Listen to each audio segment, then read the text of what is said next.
अस्सलाम वालेकुम नाज़रीन, मैं हूं नूरुल आरफीन सिद्दीकी और आप देख रहे हैं प्रोग्राम आवाज़। बुढ़ापे में इंसान के हाथ अगर अखरोट लग जाए तो उसकी कैफियत बिल्कुल वैसी ही होती है जैसी सिंध की शहरी हुकूमत के मुंतखब नुमाइंदों और नामज़द मेयर की है। ना ही सिंध हुकूमत उन्हें इख्तियारात देने पर राज़ी नज़र आती है और ना ही मुंतखब नुमाइंदे आवाम को रिलीफ देने के लिए अपनी पावर्स को एक्सरसाइज करने पर कादिर हैं। ऐसी सूरत में शहर का क्या हाल हो सकता था माँ सिवाय उसके जो इस वक्त है। आइए मुंतखब नुमाइंदों की बेबसी और सिंध हुकूमत की बेहिसी का नौहा शुरू करें। अंकल, सिंध हुकूमत को रो रहे हैं आपके पास कुछ आंसू हैं बहाने के लिए? कोई एक आध आंसू हो तो आदमी कहे कि चलो ये बात हो तो इसके बाद मसला हल हो जाएगा। इधर तो आंसुओं का पूरा समंदर लगा हुआ है, आप कह रहे हैं आंसू है। कुछ लोगों के तो आंसू भी खुश्क हो गए। खुश हो गए क्या करें, दिल लोगों के मुर्दा हो जाते हैं। यहाँ पे कोई निज़ाम नहीं, कोई सड़क नहीं। सबसे महंगा इलाका इस एरिया में, जितना टैक्स देता है उतना कोई भी टैक्स नहीं देता। लेकिन आप रोडों का हाल देखें, सेवरेज का हाल देखें, सब चीज़ का ये हाल हो गया है कि बस अब रोने का क्या, आंसू ही खुश हो गए। उनका भी तो हाल देखें ना, जो इस हाल को बेहतर करने के लिए आए हैं। जब उनका हाल सही होगा तो वो मेरा आपका हाल सही करेंगे ना। आए इसीलिए कि बस लूटो खुसूटो और भागो यहाँ से। कोई वो मसला नहीं है कि इलाके का ख्याल रखें या कुछ करें या ये से ऐसी कोई बात नहीं है इस इलाके के अंदर। पूरे शहर के अंदर आप देखें, आप कल आपने हाईलाइट किया कायदे-ए-आज़म के घर के बाहर जो ताफून लगा हुआ था, आप लोगों ने हाईलाइट किया तो हुकूमत आंख खुली उनकी कि भाई चलो इधर से भी कचरा उठाए। आप लोग हाईलाइट करेंगे तो इधर का भी हाल अल्लाह। आँख खुली, पूरी बात कीजिए। आँख खुली फिर करवट लेके फिर सो। हाँ, ये तो है। अब सालों साल से अब तो ये होता है कि कोई अच्छी चीज़ होने लगती है तो ऐसा लगता है कि अच्छी चीज़ क्यों हो रही है। इतना मतलब हालात कर दिया लोगों ने कि बस बिल्कुल सब आवे का हवा ही ख़राब हो गया। अब कुछ बुरा नहीं होता तो हैरत होती। हैरत होती है, यही तो कह रहा हूँ ना कि कुछ बुरा नहीं होगा तो हैरत होती है कि बुरा क्यों नहीं हो रहा। इतना हाल हो गया, सालों के साल हो गए, कितने साल हो गए, दुनिया कहाँ से कहाँ जा रही है, हम लोग वही पीछे के पीछे। चिंची में पहुंच गए ना, अब और कहाँ पहुंचाएंगे? में पहुंच गए या पैदल पहुंच गए। मकसद कहने का ये है कि हालत बिल्कुल दिन ब दिन जो है ना बिगड़ते ही जा रहे हैं। अब्बू बताते थे मेरे कि डबल डेकर बसें चलती थी इसी रोड पे और अब देखें चिंची चल रहा है। बेहतरी आई है ना? बेहतरी क्या आई, आप रोडों का हाल देखें। आप यहाँ से एक स्टॉप तक आगे, एक टेन्योर और मिल गया ना इनको, तो पैदल चले रहे होंगे। मैं और आप क्या चलेंगे? या आप एक स्टॉप यहाँ से लेकर आप डेंसोल तक जाएंगे तो आपको ऐसा लगेगा जैसे घंटा डेढ़ घंटे के लिए आपका मसला हल हो। हालात दिन ब दिन ऐसे हो रहे हैं कि बस आप पूछे नहीं है कि बस इंसान बोलता है कि अब ज़्यादा से ज़्यादा ये है कि बस गुजारा करो इसी के ऊपर, इसके अलावा कोई चारा ही नहीं है। किसी दौर में मेरे और तुम्हारे दर्द की एक गोली आती थी जिसका नाम था नाजिम। अब उसे कहते हैं मेयर। किसी दौर में मेयर कहा जाता था, उसे चेयरमैन का नाम दिया गया है। वो चेयरमैन इतना बड़ा चेयरमैन है कि वो बेचारे को तो ऑफिस नसीब नहीं हो रहा। तो अब मैं और तुम कहाँ जाएँ? भाई हम लोगों को जो है आवाज़ उठानी चाहिए इसके लिए कि कचरा वगैरह साफ़ हो, क्योंकि कचरा साफ़ नहीं होगा तो दुकानों के पास कस्टमर नहीं आते। आवाज़ तो चेयरमैन भी उठा रहा है, उसकी कोई नहीं सुन रहा, तो मेरी तुम्हारी कौन पूछेगा? तो नहीं सुन रहे तो फिर ये तो बेहिसी है ना हमारी सिंध हुकूमत की। 7 साल से बैठे हुए हैं हुकूमत के अंदर, उनको कुछ बैठे हुए कहाँ, लेटे हुए। हाँ, लेटे हुए सो रहे हैं, बल्कि असम्बली में भी सो ही रहे होते हैं कायम अली शाह साहब। तो उनको चाहिए कि थोड़ा सा ख्याल करें, थोड़ा रहम करें, वरना ज़ाहिर है आहिस्ता आहिस्ता फिर लोग। आपके ख्याल में वो ख्याल करने आए और वो भी आपका? नहीं, वो ख्याल करने नहीं आए, वो तो अपनी करप्शन करने आए और सोने आए। सबसे ज़्यादा करप्ट हुकूमत है सिंध हुकूमत, 7 साल से बैठी हुई है। आहिस्ता आहिस्ता लोगों का जहन चेंज होगा तो लोग फिर आइंदा वोट भी नहीं देंगे। पहले तो पीपल्स पार्टी को वोट देते थे अंदरूनी सिंध के अंदर, अब आहिस्ता आहिस्ता लोगों का जहन चेंज होगा तो लोग फिर वोट नहीं मिलेंगे। हर चीज़ की एक हद होती है ना। 7 साल तो हो गए। पहले जब हम घर से बाहर निकलते थे तो एक चीज़ मिलती थी जिसे रोड कहते थे। अब वो खाल खाल कहीं नज़र आती है। कैसा लगता है रोड को देख के? आंसू निकलते हैं? नहीं, अब तो वो रोड भी नहीं है और आंखों में मिट्टी इतनी आती है कि आंसू निकलने लगते हैं। और वो जो रोड जो है भी, उनके अंदर सेवरेज का निज़ाम बहुत आउट है। सबसे ज़्यादा सबसे ख़तरनाक सेवरेज का निज़ाम है। सेवरेज ठीक होगी तो दुआ दो इस हुकूमत को कि इसने ये सहूलत भी आपको बहम दी है, और वो भी बगैर टिकट। कि आप ताफून का शिकार हो रहे हैं अलग, गड्ढे में जा रहे हैं वो अलग। पानी का भी बड़ा मसला है। पानी इतना तो दिया हुआ सेवरेज की शक्ल में। यार वो तो काला पानी है ना, मैं साफ़ पानी की बात कर रहा हूँ। कहीं पे मीठा पानी नहीं है। जिन इलाकों में मीठा पानी आता था वहाँ पे भी पानी नहीं है। CM हाउस में तो मीठा पानी आता है। CM हाउस में आता है तो वो तो तर्जुमान अज़्म अली शान है ना। अच्छा, ये बताओ क्या किया जाए कि इनके चुंगल से निकलें? क्या किया जाए कि हमारी हालत में थोड़ी सी बेहतरी आए? भाई यही हो सकता है ना कि इनके चुंगल से कराची वाले तो निकले में ही हैं। जब तक अंदरूनी सिंध वाले नहीं निकलेंगे जब तक कुछ मसला हल होगा नहीं। बाकी कुछ साइंसेस वगैरह यहाँ पे 98 से हो ही नहीं है। वो हो जाएंगे तो ये है कि सीटों वगैरह में कुछ सीटें कुछ बढ़ जाएंगी कराची की, तो फिर उससे कुछ मामला मेरे ख्याल से बेहतर हो सकता है। उसके अलावा तो कोई नहीं। मेयर को इख्तियार नहीं दे रहे हैं, खुद काम करने के लिए आमादा नहीं है। अब जाएँ तो कहाँ जाएँ, करें तो क्या करें? अल्लाह ताला के पास जाएँ फरियाद करने। मतलब मर जाएँ? फरियाद करने जाएँ, मरने का मैंने फरियाद करने का मतलब मरना। अल्लाह ताला नहीं, आपने कहा अल्लाह ताला के पास जाएँ। मैं इस पर ज़रा कंफ्यूज हो गई। कुछ आए असर तो हो ना, हम फरियाद करेंगे जब इन जालिमों को कोई असर आएगा, जब भी होगा काम। तो इन जालिमों के हाथ में हंटर और तलवार मैंने और आपने ही तो दी। पुराने दौर के ज़माने के थोड़ी, हम तो जदीद दौर के बंदे हैं। हमें तो जदीद हथियार इस्तेमाल करने पड़ेंगे इन लोगों के लिए। नहीं, इनके हाथ में हथियार का मतलब ये है कि इनके हाथ में ये जो जुल्म कर रहे हैं, अपने इक़्तिदार को यूज़ कर रहे हैं मेरे और आपकी नस्ल कुशी के लिए, वो किसने किया है? हम नहीं किया है ना। तो सजा भी मैं और आप भुगतेंगे। हाँ बिल्कुल, क्योंकि हम ही देते हैं इनको इख्तियार, हम ही इनसे छीनते हैं इख्तियार। ये खुद ही आके हर दफ़ा बैठ जाते हैं कोई ना कोई, और तो कोई नहीं बैठता ना, यही आके बैठते हैं। चेहरे बदल जाते हैं, नाम तो वही होते हैं। ये जो जमहूरियत की रागनी सुना रहे होते हैं, ये जमहूरियत जमहूर की कब्र पे चढ़ करके बांसुरी बजाने का नाम क्यों है? दुनिया के अंदर जमहूरियत में ऐसा ही होता है, सिर्फ पाकिस्तान के अंदर नहीं। नहीं, पूरी दुनिया में जमहूरियत में ऐसा नहीं होता। जमहूरियत में पाकिस्तानी बस ड्राइवर का बेटा लंदन का मेयर बन जाता है, जमहूरियत इसे कहते हैं ना। ये हमारी वाली जमहूरियत तो नहीं है ना, कि जो लोगों को पीने का पानी नहीं दे रही। हमारे मुल्क के अंदर भी जब एक ज़मींदार का बेटा बन जाता है काउंसिलर, तो फिर अपनी ज़मीनें ख़रीदता है वो, चाहे वो कराची के अंदर रहे, चाहे वो सिंध के अंदर रहे। अगर कराची के अंदर वो होगा, अगर मिडिल क्लास का होगा तो लोअर क्लासेस हो जाएगा, और लोअर क्लासेस से फिर अपर क्लासेस चला जाएगा वो। ये सिस्टम चलता ही चला आ रहा है और चलता रहेगा, क्योंकि आता हुआ किसी को दुख नहीं होता, जाता हुआ दुख होता है। आपकी मेरी ज़िंदगी में उम्मीद कोई नज़र आती है कि ये हालात बेहतर होंगे, सड़कें बनी हुई होंगी, सीवरेज का पानी मेरे और आपके घरों में नहीं घुस रहा होगा, हमें पीने का साफ़ पानी मुहैया होगा, ऐसी कोई उम्मीद दूर तक नज़र आ रही है? हो सकता है, जब हम खुद सही हो जाए ना, तो ऑटोमेटिकली तौर पर सारा सब सिस्टम सही हो जाएगा। हम खुद गलत हैं, इसलिए काम भी गलत होता है। हम ही इनकी गटरें भरते हैं, हम ही गटर अपने पाइपलाइनें खोदते हैं, अनकनेक्शन वाली लाइनें लेते हैं, सारी चीज़ें हम खुद करते हैं और फिर थोप देते हैं इन पे, और फिर वही कानूनी तरीके से रास्ता हम पैदा करते हैं। और जो लोग ऐसा नहीं कर रहे हैं, मिसाल के तौर पे जो आप कह रहे हैं, वो बेचारे किस जुल्म में पिस रहे हैं? यार अगर 100 में एक अच्छा है तो 100 तो ख़राब होंगे ही ना। वो ख़राब सीधा नहीं रहेगा, वो 100 को सीधा नहीं कर सकेगा एक सही वाला, वो एक गलत हो जाएगा। अगर 100 के 100 सही होंगे जब ही काम होगा, वरना नहीं होगा काम। आप कहाँ के रहे? मुशर्रफ कॉलोनी के। वहाँ दूध और शहद की नहरें बह रही हैं? नहीं, कुछ भी नहीं बह रही हैं, समंदर है हमारे पास। समंदर तो दिया है ना, कम से कम इसका शुक्र अदा करो यार। तो हम कर रहे हैं शुक्र अल्लाह का, हम अब पीने का पानी नहीं दे रहे हैं। तो पीने का पानी तो यहाँ वालों ने रोक रखा है ना। तो यहाँ से वाल खुलवाएं ना आप। अपने पीने से फुर्सत मिले तो आपको पिलाएंगे ना यार। आपको नहीं, पानी की बात कर रहा हूँ। जो तो पानी का ही बोल रहे हैं, कोई दूध की नहर का थोड़ी बोल रहा हूँ आपको। अच्छा, आपके ख्याल में क्या किया जाए? पहले जो हुकूमत आई थी, जरदारी की हुकूमत, उसमें कुछ मिला था आपको? नहीं, मुशर्रफ की हुकूमत में कुछ मिला था? पानी मिलता था, सिर्फ पानी पे गुजारा था। टैंकर आते थे पानी के, मीठा पानी डाल के देते थे बस।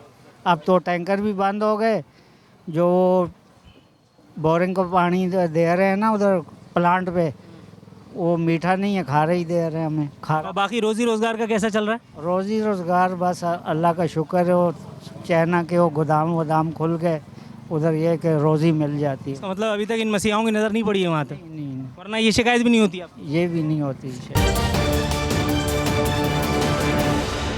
नाज़रीन, इस वक्त हम मौजूद हैं बोल्टन मार्केट के पुरफिज़ा मुकाम पे, जहाँ एक गटर पूरी शान के साथ बह करके सिंध हुकूमत की कारकर्दगी का पोल खोल रहा है। इस वक्त हम मौजूद हैं इलाका मकीनों के साथ। आइए उनसे पूछते हैं कि वो किस तरह से यहाँ पे सफ़र कर रहे हैं। ये बताइएगा हज़रत कि ये जो गटर सिंध हुकूमत की कारकर्दगी का पोल खोल रहा है, ये कितने अरसे से है और आगे आप क्या सोच रहे हैं कि क्या मिलेगा आपको? भाई हंसी आती है आपका ये सवाल सुन के, और जवाब हालांकि हंसी आनी चाहिए सिंध हुकूमत की हालत पे। सिंध गवर्नमेंट के तो कानों पे जूं नहीं रेंग रही है ना, सिंध हुकूमत के सर पे बाल नहीं है ना, तो जू कहाँ से आएगी? इसलिए कि वो अपने उसमें मतकान है। उनको तो ये परवाह नहीं है कि जिस आवाम के हम नुमाइंदे हैं, उस आवाम को तकलीफ़ क्या है। ये गटर आपके सामने मुँह बोलता सबूत है कि ये तकरीबन पिछले गुज़श्ता 3 माह से ये ऐसे ही बह रहा है, और अभी मुसलसल बहते हुए इसको ये आज 12 दिन हो गए हैं। कोई ऐसी जगह नहीं है सिंध गवर्नमेंट के जहाँ पर हमने इतला ना दी हो, लेकिन कोई ऐसा आदमी नहीं है, कोई महकमा नहीं है, ना एक KMC, ना DMC, ना वाटर बोर्ड के आगे इस गटर को यहाँ से हटाए, इसका पानी निकाले और लोगों को सहूलत मिले। इसके सामने बिल्कुल ये सामने हमारी मस्जिद है, और ये बहुत बड़ी मस्जिद है, और ये इस मार्केट का एंट्रेंस है। ये यहाँ से लोग उधर जाते हैं, सफ़र करते हैं नमाज के लिए, और उनके कपड़े ख़राब हो जाते हैं। यहाँ बैठे हुए दुकानदार जो हैं बदबू में बैठे हुए हैं, इतनी ज़्यादा बदबू है कि इंसान यहाँ से गुजर नहीं सकता। कारोबार में गा कैसे यहाँ पर खड़ा होगा जबकि उसको इतनी। इससे ज़्यादा बदबू और ताफुन तो उन जगहों से, उन बुलंद मकाबिर से उठ रहा है जहाँ आपके और मेरे सो कॉल्ड मुंतखब नुमाइंदे मौजूद हैं। उस ताफुन में उनका तो कुछ नहीं बिगड़ रहा, आपको यहाँ इस ताफुन से एडजस्ट करने में मुश्किल हो रही है, क्यों? इसकी वजह यह है कि अगर इलेक्शन यहाँ पर हुए हैं इस शहर में, मेयर भी मुंतखब हो गया, डिप्टी मेयर भी मुंतखब हो गया, चेयरमैन भी बन गए हैं यूसियों, लेकिन उनके मुँह में दांत नहीं है ना। लेकिन बात यह है कि सिंध गवर्नमेंट तो ये चाहती नहीं है कि इनको इख्तियारात मिलें, क्योंकि अगर उनको इख्तियारात मिले तो वो इख्तियारात निचली सतह तक आएंगे, और निचली सतह पे आते हुए लोगों के जो मसाइल हैं वो हल होंगे। लेकिन हुकूमत ये नहीं चाहती है। हुकूमत ये चाहती है कि हम अपना आवाम का पैसा अपने अंदर हज़म करते जाएँ।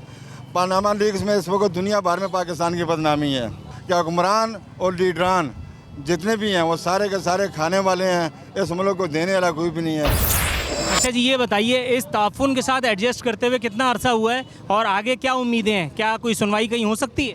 असल में सुनवाई तो मुझे नज़र नहीं आ रही कि यहाँ पे कहीं पे होगी, क्योंकि बात ये है कि सिंध हुकूमत को जो इख्तियार देने चाहिए मेयर को, वो भी मेयर को इख्तियार नहीं दिए गए। जब तक मेयर तो बेचारा अपनी जमानतें कराता फिर रहा है। वो गाता फिर रहा है, लेकिन फिर ये कौन करेगा? मकसद ये है कि हमारी सिंध गवर्नमेंट जो है फेल है। बात ये है कि ये जो गटर का पानी खाली एक गली नहीं है, ये पूरा कराची है। सिंध गवर्नमेंट आपके सामने फेल है क्योंकि आप आवाम हैं, लेकिन सिंध गवर्नमेंट अपने कायदीन के सामने तो सुरखरू है ना, क्योंकि वहाँ उनका हिसाब किताब बराबर पहुँच रहा है। बात ये वो तो उनका लेन देन है ना, उनका लेन देन का मामला है, तो इसलिए एक दूसरे को सुरखरू रखते ही रखते हैं। लेकिन बात ये आवाम की तरफ कौन देखेगा? हर कोने पे जाएं गटर का पानी बह रहा है, हर कोने पे जाएं सड़क टूटी हुई है, हर गली मोहल्ले में जाएं वहाँ पे पानी मौजूद नहीं है, हर गली मोहल्ले में जाएं वहाँ पे बिजली नहीं है, हर मोहल्ले हर जगह। अच्छा ये बताइए, ये सारी चीज़ें अगर वो आपको दे देंगे तो आप उनको याद करेंगे? सीएम को, गवर्नर को, प्राइम मिनिस्टर को, ये सारी चीज़ें अगर आपको दे दी तो वो तो बेवकूफ़ कहलाएंगे। आवाम जो है उनको सराहेगी ना, जो यहाँ पे काम करेंगे। खाली मकसद ये थोड़ी आपने अरबों रुपए करोड़ रुपए जो इलेक्शन के ऊपर खर्च किया, उसके अंदर कमीशन खाया और जाके अपनी अपनी सीटों पे बैठ गया, मेयर का ठप्पा लगा लिया, तो उससे आवाम को क्या फ़ायदा मिला? कोई भी फ़ायदा नहीं है, ना बिजली है, ना पानी है, ना गटर है। फ़ायदा तो इस वक्त मेयर को नसीब नहीं हो रहा। वो बेचारा अपने ऑफिस में घुसने के लिए बेताब है कि मैं ऑफिस में तो बैठूँ, उसको ऑफिस अलॉट नहीं हो रहा। तो बात ये फिर उसको इख्तियार दे के उसको ट्राई तो करें कि वो कुछ कर सकता नहीं कर सकता। एक मिसाल ले लें, आज से चंद साल पहले मुशर्रफ के दौर में मेयर जब भी बना था तो उन्हें कराची में काम करके दिखाया था। उसको इसीलिए तो नहीं दे रहे कि कराची में काम ना हो जाए। उसको इख्तियार मिले थे ना, उसने काम भी करके दिखाया था। पीछे काम करने वाले भी कुछ अच्छे लोग थे, लेकिन अभी तो मुझे ना कोई अच्छा काम करता हुआ नजर आ रहा और ना ये काम होता हुआ नजर आ रहा। अच्छा, सिंध हुकूमत जो है वो आवाम की मसीहा बनी हुई है, चैम्पियन है वो आवाम के हुकूक की निगरानी के।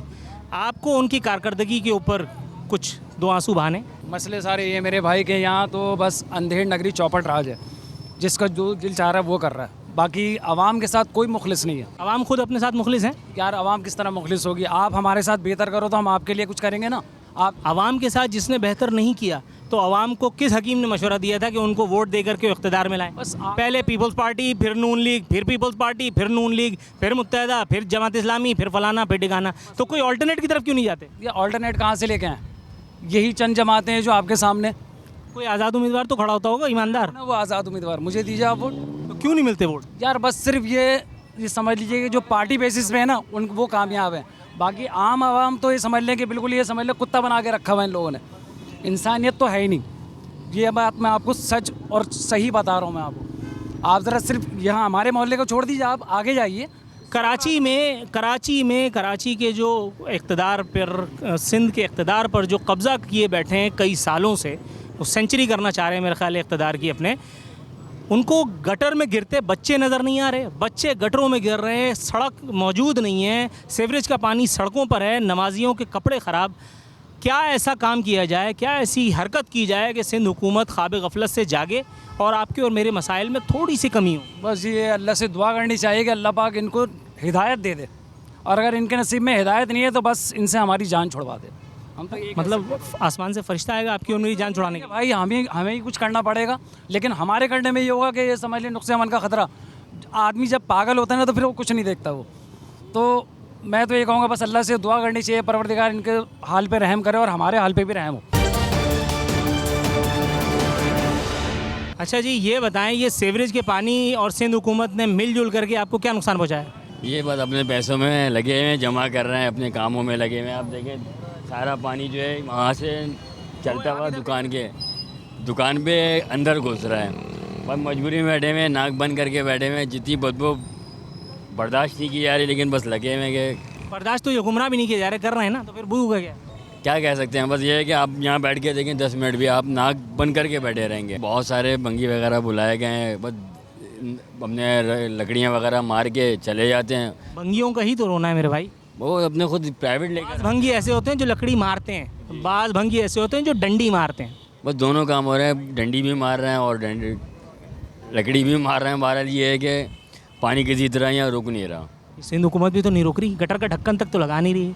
सर अल्लाह ताला इनको हिदायत दे, वो दुआ कर सकते हैं इनके लिए। जो आप कह रहे हैं कि अल्लाह ताला इनको हिदायत दे, पिछले साल भी आए वो कह रहे थे अल्लाह इनको हिदायत दे, तो अगर इनको हिदायत मिलनी होती तो अपने 5 साल दौर में नहीं मिलती जब इनकी विफाक पे भी हुकूमत थी। इनको अब हिदायत मिलेगी? इतने आदमियों को निगल गए, इतना बजट डिकार गए, इनको अब हिदायत मिलेगी? सर हिदायत तो जब आदमी के बस में सब कुछ ख़त्म हो जाता है ना, फिर अल्लाह का इनाम लेता है। जब तक तकलीफ़ें चल रही होती हैं अल्लाह का नाम लेता रहता है, क्योंकि इंसान के बस में जो है वही कर सकता है, दुआ ही कर सकता है। एंड में तो यही होता है कि जी आखिर में दुआ ही करते हैं कि अल्लाह ताला इनको हिदायत दे। कायम अली शाह साहब के लिए कोई मशवरा देंगे आप? क़याम अली शाह खुद आएँ और देखें यहाँ क्या हो रहा है, देखेंगे तो खुद उनको अंदाज़ा होगा, क्योंकि वो अपने रूम में उनको कुछ नज़र तो आ नहीं रहा कि कराची में क्या हो रहा है, कहाँ कहाँ गटर भरे हुए हैं, लोग कितनी तकलीफ़ों से चल रहे हैं। ये बताइए कि मेयर भी मौजूद है, चेयरमैन, यूसी, नाजिम, फलाना फलाना व्हाटएवर यू कॉल इट, वो सब मौजूद हैं और उसके बावजूद भी कोई कहीं नहीं है। मसाइल अपनी जगह हैं, क्या किया जाए? असल में मेयर जो है ना वो नाम है एक रैंक का। कराची के लोगों का काम था, क्योंकि अफसोसनाक बात यह है कि 67% रेवेन्यू देने वाला शहर, पढ़े लिखे सबसे ज़्यादा जो एजुकेटेड लोग हैं उसका शहर, और कंडीशन आपके सामने है, इसके लिए अब बार बार कहना फजूल है। तो आपने मेयर तो बना दिया, लेकिन इख्तियारात कब दिए हैं? काम कैसे करेगा मेयर? बकौल आपके कि वो खुद बेचारा अपनी ज़मानतें कराने और अपने ऑफिसों में बैठा हुआ है, तो ये काम कौन करेगा? क्राउड प्ले कार्ड्स उठाना भी इसका सलूशन नहीं है। हमारा काम था वोट देना, हमने वोट कास्ट करा। अब आप क्या चाहते हैं? आपका काम वोट देना नहीं था सर, यही गलती की है आपने। आपका काम था दुरुस्त लोगों को वोट देना। हमने दे दिया, हमने जिसको राइट समझा, हमारा राइट है, हमें किसी को भी दें वोट। अब आप उसको काम तो करने दें। वो हमारे सामने आने के कहता है मेरे पास कुछ है ही नहीं, मैं क्या करूं? आपका वोट मेरे पास है, मैं मानता हूं, लेकिन मुझे आप इख्तियारात तो दिलवाएं। अब उसके लिए एक अलहदा एक टॉपिक शुरू हो जाता है। तो आप उसको प्लीज़, हम तो मीडिया के तवज्जुह इतना ही कह सकते हैं कि ये सब चीज़ें जो आप दिखा रहे हैं, हम उनके ड्राइंग रूम्स तक नहीं जा सकते, आवाम कभी नहीं जाती है, मीडिया पहुंचता है। आप ये सब दिखाइए और हमारी एप्लीकेशंस वहाँ तक पहुँचाइए कि बराह करम आप इनको इख्तियारात दें, वरना मैं नहीं समझता कि फिर आने वाले सालों में कराची आपको रेवेन्यू देने के भी काबिल रहेगा। नाज़रीन, सिंध हुकूमत अवाम की हालत ज़ार में बेहतरी के लिए मुंतखब नुमाइंदों को इख्तियारात देती है या नहीं, इसका फ़ैसला आने वाले वक्त पर छोड़ते हुए यहाँ हमारे प्रोग्राम का वक्त ख़त्म होता है। नूरुल आरफीन सिद्दीकी को इजाज़त दीजिए। फ़ी अमानिल्लाह।